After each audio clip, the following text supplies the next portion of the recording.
तो आपको यूनिट्स को यूज करना सीखना होगा कि कैसे हम मास को मेजर करने की यूनिट्स बनाते हैं। चलो एक एग्जांपल से शुरुआत करते हैं।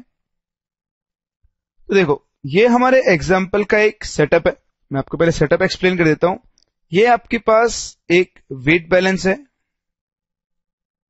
ठीक। मैं आपको एक टास्क दे रहा हूं। आपके पास कुछ बॉल्स हैं, सबके सब बॉल्स सेम है, सबका मास भी क्या है, सेम। और ये एक ब्लॉक है, ब्लॉक। इस ब्लॉक का हमें मास पता करना है ना, मास पता करना है in terms of these balls, कि ये अकेला ब्लॉक कितनी बॉल्स के बराबर है, ठीक।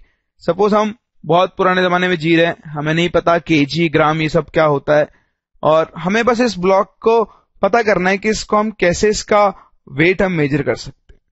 तो बताओ, इन बॉल्स की सहायता से या इन बॉल्स की हेल्प से आप इस ब्लॉक का मास कैसे पता करो। तो हम ये टास्क कैसे करेंगे, बहुत आसान है। हम इस ब्लॉक को उठाएंगे और इसे इस वेट बैलेंस पे रख देंगे, और फिर उसके बाद हम क्या करेंगे, हम एक एक बॉल को उठाएंगे और इस वाले वेट बैलेंस में रखना स्टार्ट कर देंगे। इनिशियली क्या होगा, ये जो आपने बॉक्स को वेट बैलेंस के लेफ्ट साइड में रखा, तो ये पूरा का पूरा लेफ्ट बैलेंस कहां चला जाएगा, नीचे की तरफ। अब आप एक एक करके इन बॉल्स को यहां पे रखना स्टार्ट कर रहे हो।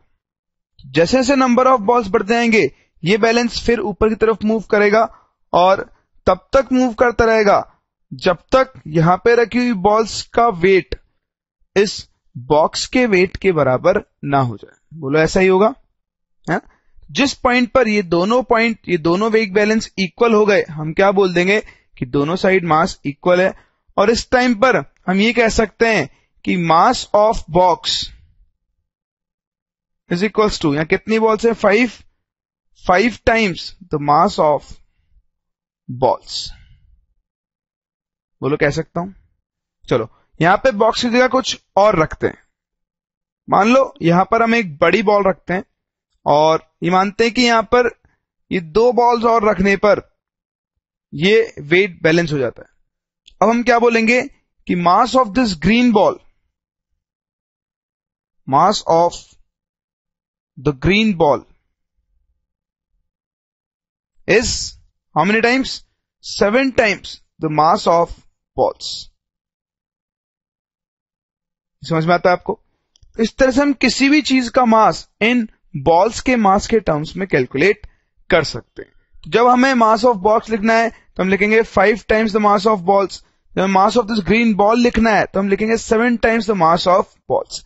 यानी जब भी हम किसी ऑब्जेक्ट का मास लिख रहे हैं तो हम लिख रहे हैं mass of object is equals to sum n times the mass of balls, कह सकते हैं। तो अगर हम देखें कि हर चीज के वेट में किसका मास आएगा, इन बॉल्स का मास, तो क्यों ना हम इन बॉल के मास को एक यूनिट बना दें। इस यूनिट को आप कुछ भी बोल सकते हो, जैसा इस यूनिट को आप कुछ भी बोल सकते हो जैसा नॉर्मल लाइफ में हम क्या बोलते हैं, केजी।